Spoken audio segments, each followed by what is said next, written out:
Bonjour, mon nom est Francis Hubert et je voudrais aujourd'hui m'entretenir avec vous du sujet « Est-il vrai que l'on trouve des images subliminales dans les publications des témoins de Jéhovah ?»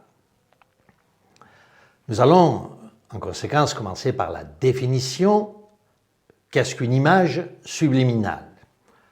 Une image subliminale est une image indécelable qui est glissée dans une séquence vidéo, un film ou imbriquée et cachée dans une autre image.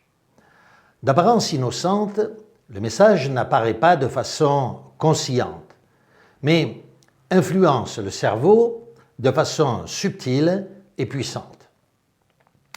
Un chant, une musique, un texte, une simple phrase est susceptible de contenir un message subliminal.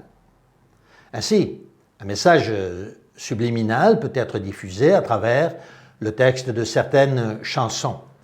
Par exemple, il est bien connu qu'en faisant tourner un disque à l'envers à une certaine vitesse sur une platine de tourne-disque, le son ainsi émis produit un message qui n'apparaît pas de façon consciente, mais qui influence le cerveau pour une raison que l'on ne connaît pas.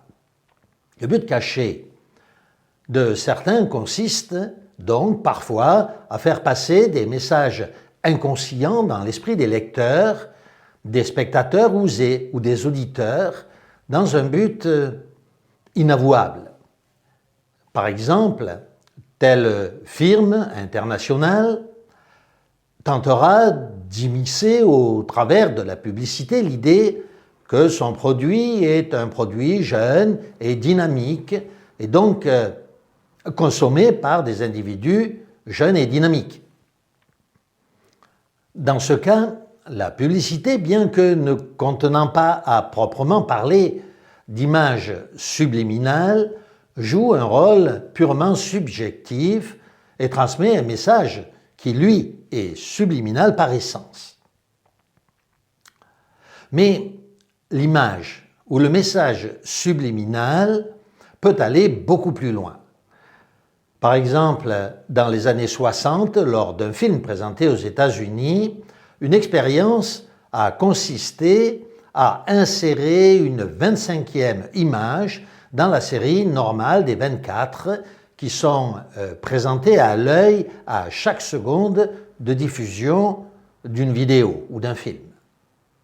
Cette image représentait un désert brûlant sur lequel se détachait une bouteille fraîche de Coca-Cola.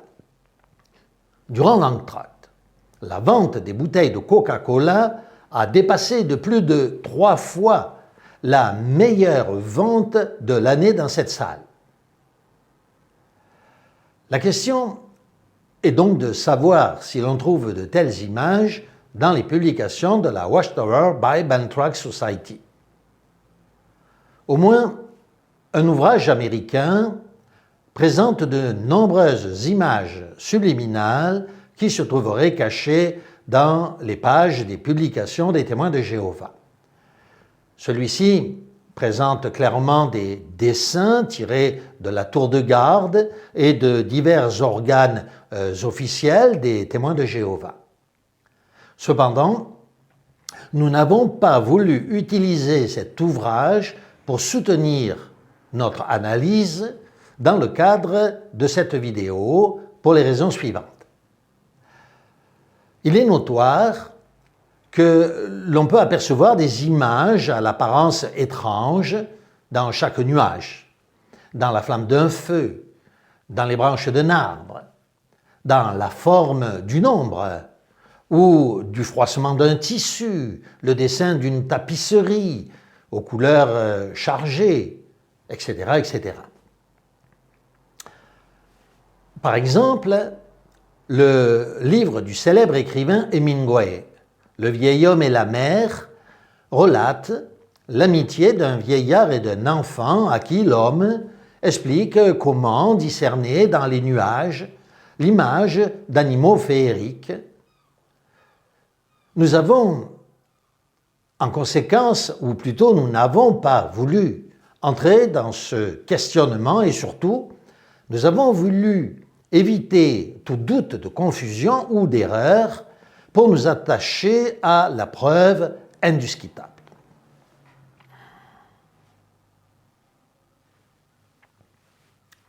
Oui ou non, y a-t-il des images subliminales dans les publications des témoins de Jéhovah? Nous nous bornerons donc ici à présenter deux images tirées du livre La Révélation, le grand dénouement est proche, et une autre tirée de notre ouvrage, le livre Création. Si vous disposez de ces ouvrages, je vous invite fortement à aller les chercher pour vous assurer que ce que nous vous disons est bien la vérité. Dans le livre La Révélation, le grand dénouement est proche, l'on peut voir la face d'un gnome en page 159, dans la main droite de l'ange qui remplit la page. La voyez-vous?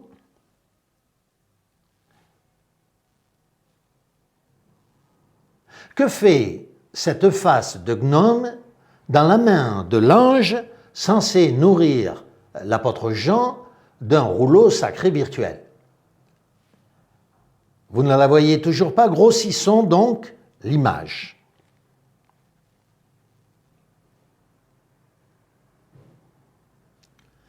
Rappelez que vous pouvez la retrouver vous-même dans votre propre livre, Révélation, à la page 159. Si vous n'êtes toujours pas convaincu du fait que ce soit là une image subliminale, je vous propose de passer à l'autre image. Elle se situe dans le même ouvrage Révélation, à la page 52. Regardez bien l'image du groupe de oins. Ils sont maintenant couronnés et ils brisent des vases avec un sceptre de fer, pendant que les nations alentour sont anéanties lors de la bataille d'Armageddon. Ne voyez-vous rien? Grossissons donc, là encore, l'image. Vous ne voyez toujours rien? Remarquez, les mains des 4 personnages de droite sont tout à fait normales. Mais pourquoi celle du 5e a-t-elle cette forme étrange? Ne dirait-on pas une main de démon? Se pourrait-il qu'il en soit réellement ainsi? Pensez-vous réellement qu'il puisse s'agir d'un défaut du dessin?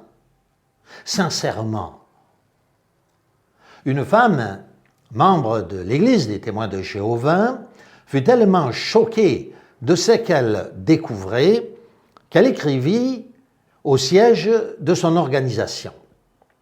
La réponse fut des plus rassurantes, lui expliquant que les dessins sont créés en grand format et ensuite rétrécis et qu'en conséquence, ce procédé entraîne immanquablement une distorsion. Mais la fidèle, toujours insatisfaite, alla voir un ancien de sa congrégation qui, lui aussi choqué, écrivit à son tour au siège de l'organisation. La surprise fut encore plus grande, car la réponse que l'ancien reçut était différente de celle qu'avait reçue la fidèle. La femme quitta donc sur le champ l'organisation. Mais examinons ensemble la dernière image de notre propos. Elle est tirée du livre Création, édité sous les auspices de Joseph Rutherford, membre oint et président de l'organisation à l'époque de sa sortie. Au beau milieu du livre se trouve une image représentant la crucifixion du Christ entouré des 2 criminels qui furent condamnés avec lui. Constatez tout d'abord qu'ils sont tous entièrement nus, alors que les Romains n'exposaient jamais publiquement la nudité. Mais regardez de plus près. Constatez que le dessin qui se profile à l'arrière est particulier. Il est tellement honteux, et particulièrement dans le cadre d'une image qui représente la mort de Christ, qu'il est même inconvenant et même outrageant de la décrire. Alors, comment une telle image a-t-elle pu venir à l'esprit d'un dessinateur dit chrétien? Comment n'a-t-elle pas été censurée par les membres directeurs et particulièrement par le président Rutherford? Serait-il même possible qu'il l'ait approuvé? Un problème plus grand encore. Nous avons pris la précaution au début de cette vidéo de vous expliquer pourquoi nous ne prendrions que 3 exemples indiscutables d'images subliminales. Mais du coup, n'est-on pas en droit de se demander si toutefois il n'en existerait pas d'autres dans les ouvrages de l'Organisation des témoins de Jéhovah? S'il y en a 3, pourquoi pas 4 ou 5 ou plus? Se pourrait-il que l'ouvrage que nous avons mentionné au début de cette vidéo, censé répertorier la plupart des images subliminales retrouvées dans les publications, soit véridique? Peut-être vous demandez-vous, mais quelle pourrait bien être la raison de telles images? Pourquoi de telles images dans les publications des témoins de Jéhovah? Comme nous l'avons expliqué plus avant, les images subliminales génèrent aussi subtilement que puissamment une action inconsciente. Rappelez-vous l'expérience du désert et de la bouteille de Coca-Cola. À votre insu, si vous êtes inondé d'images représentant le diable ou les horreurs du monde, vous développerez un sentiment exacerbé de crainte du diable ou de rejet du monde. C'est ainsi que la panique vous saisira lorsque vous rencontrerez une personne qui, par exemple, affirme tirer les cartes ou pratiquer la divination, ou lorsque un chrétien vous avouera être né de nouveau ou autre chose semblable. Et si vous répondez qu'il est normal de se méfier de ceux qui pratiquent l'occultisme, sachez que le Christ nous a envoyés pour chasser les démons et non pour craindre, selon ce qu'il est écrit, « Allez, prêchez et dites, le royaume des cieux est proche. Chassez les démons », selon Matthieu au chapitre 10, versets 7 à 8. Le chrétien authentique non seulement ne craint pas les démons, mais il les expulse courageusement au nom de Jésus-Christ, notre Seigneur. En raison de son effet pervers, nous comprenons aisément que les messages subliminaux soient réprouvés. Toutefois, nombreux sont ceux qui continuent à les utiliser pour des raisons diverses. En tant que chrétiens, nous devrions veiller à ne pas nous laisser pénétrer par des messages inconscients qui risqueraient d'affecter gravement notre équilibre mental ou même notre spiritualité. La parole de Dieu nous dit en effet en Jean chapitre 3, versets 20 à 21, « Car quiconque fait le mal est la lumière et ne vient pas à la lumière, de peur que ses œuvres ne soient dévoilées.